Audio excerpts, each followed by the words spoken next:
In qualità di nuovo presidente di Veneto Sviluppo, con quali intenti, con quali speranze comincia questo mandato? La speranza è di far bene, questo senza ombra di dubbio. Devo essere anche sincero perché sedere sulla poltrona della presidenza di Veneto Sviluppo i primi 5 minuti mi ha dato un po' di tremore, questo indubbiamente non lo nascondo, insomma.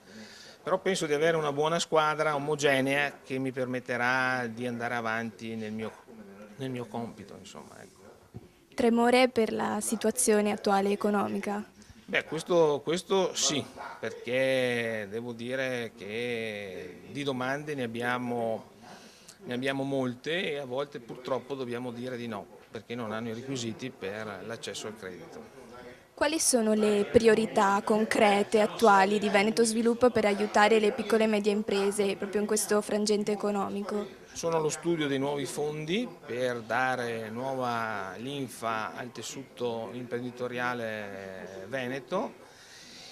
Cercheremo anche di non dimenticare sinceramente anche quello che riguarda il sociale, quindi se possibile faremo anche un fondo per quanto riguarda il sociale, le cooperative che operano sul territorio, insomma. Più concretamente possiamo già parlare quantitativamente dei fondi messi a disposizione.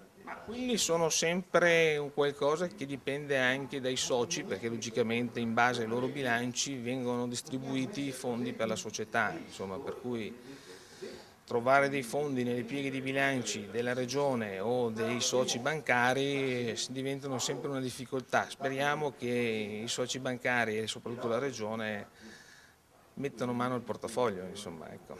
Però questa speranza c'è Sì, concretamente. sì, anche in assemblea appunto con il discorso dell'eventuale aumento di capitale della società daremo seguito poi a nuovi interventi molto interessanti, insomma.